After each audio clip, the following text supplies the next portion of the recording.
Bom dia, boa tarde, boa noite, meus amigos. Tudo bom? Meu nome é Eliel. Vim aqui orientar vocês a partir de um seminário por intermédio da EDIP. Para quem não sabe, a EDIP é a nossa Escola Diplomática Periférica. Ela tem um projeto muito interessante que eu quero convidar, dar esse convite a vocês. Todo sábado, os integrantes desse grupo realizamos seminários de temas específicos que caem no CACD. Então, por exemplo, hoje eu vou dar um seminário para vocês sobre política econômica brasileira do governo Dutra, um tema super importante, caiu na terceira fase já do concurso. Então, tem sua importância nos nossos estudos. E é justamente isso que a equipe tenta buscar nos candidatos, pegar temas relevantes e, a partir desses temas relevantes, elaborarmos um material de estudo e repassarmos o conhecimento, que a melhor forma de você aprender disparado é você ensinando. Beleza? Então hoje eu vim aqui explicar para vocês como é que se deu a política econômica brasileira do governo Dutra. Bom, vamos começar? Sigamos. Bem, primeiro temos que traçar pontos-chave. Esse primeiro slide aqui que eu estou traçando para vocês é um panorama geral de como se deu a política econômica dele.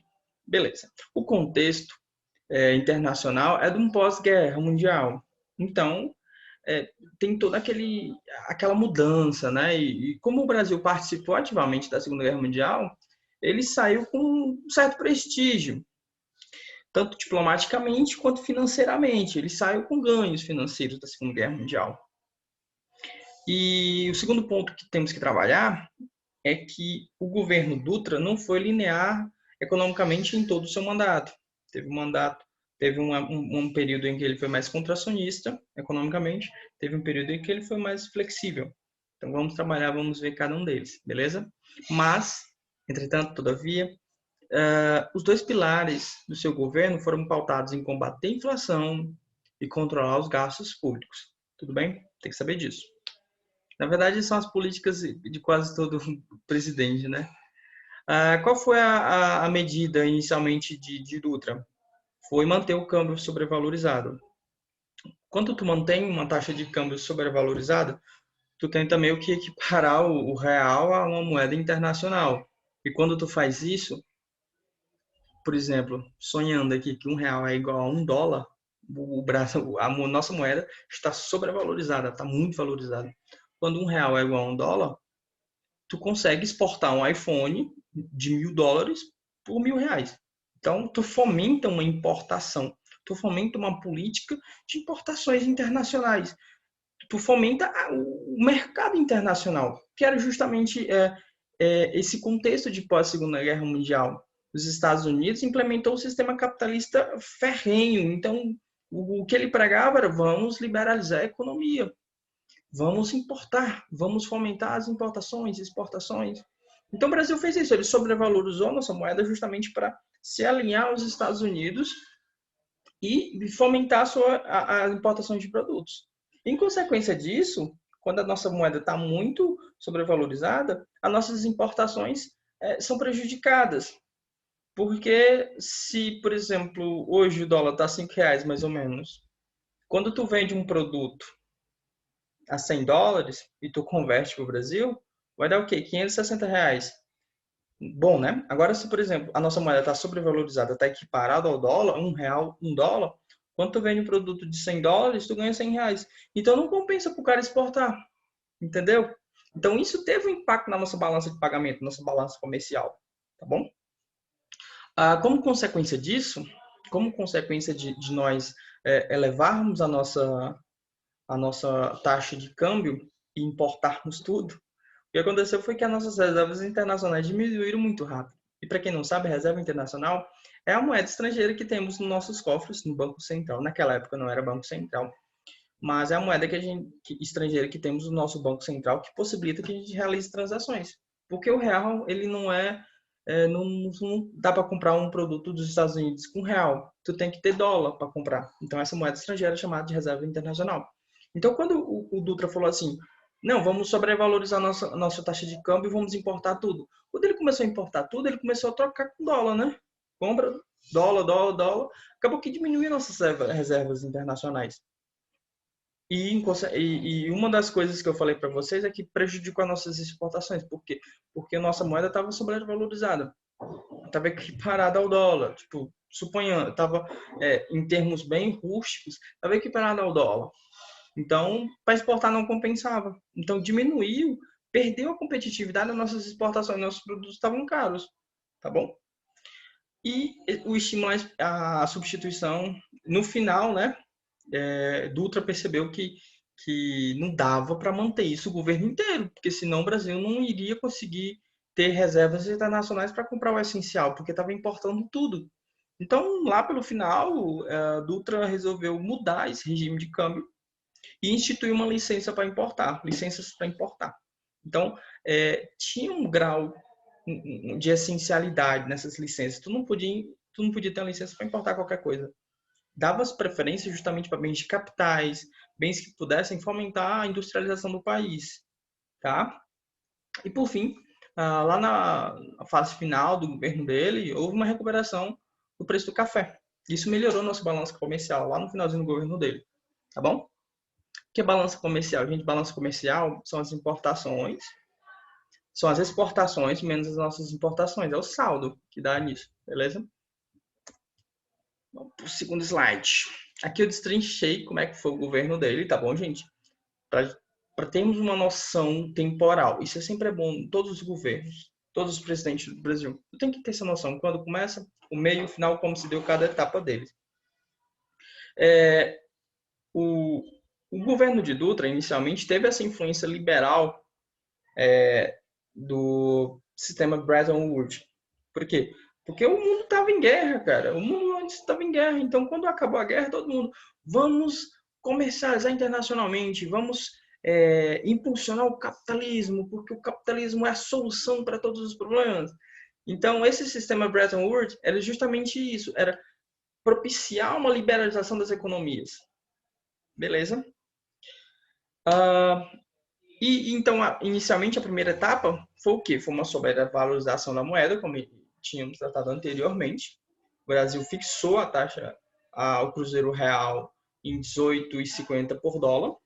Então, um Cruzeiro Real significava 18 reais por dólar. 18 reais. 18 dólares. 18 cruzeiros reais por dólar.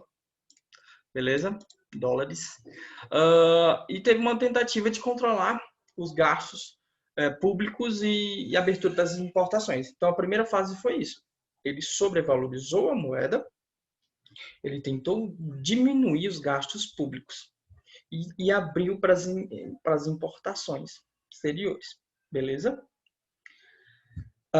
Como é que como é que a economia faz com que haja uma diminuição dos gastos públicos? Ele se utilizou de políticas fiscais e monetárias contracionistas. Ele tentou contrair a economia do Brasil justamente para controlar os gastos públicos. Tá bom?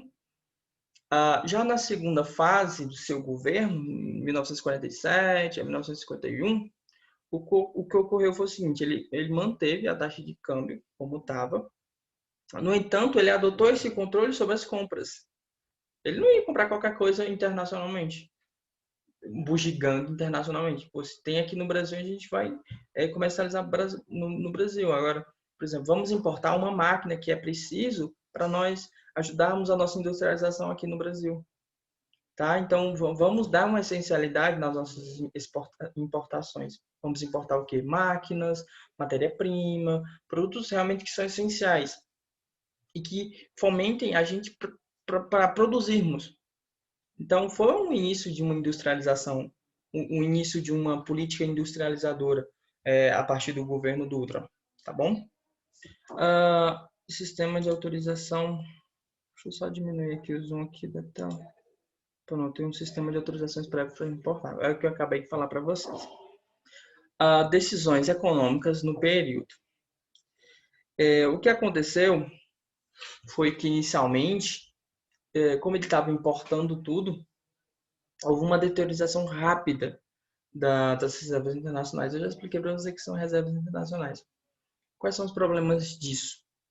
Quando tu não tem reserva internacional, tu não consegue comprar o essencial no exterior.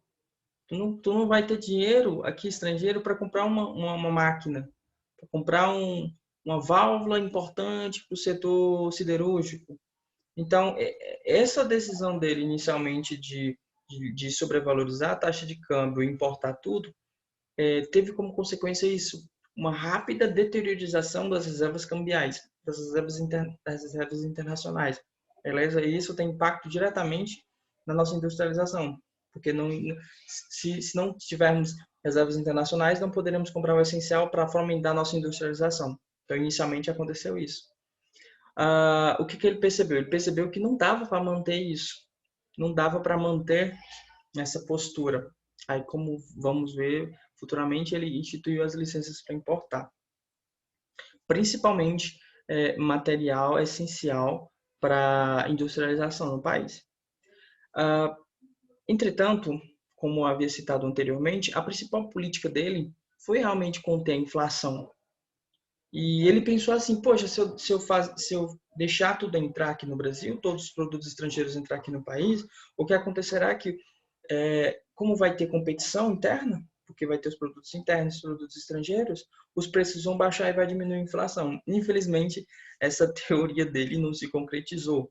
Como você sabe, na economia nem tudo dá certo de forma reta, linear. Que, nossa, eu pensei aqui vai dar certo. Nem sempre, porque tem bilhões de variáveis. Tá ok? A etapa final do governo de Dutra, né? Agora vamos tratar daquelas.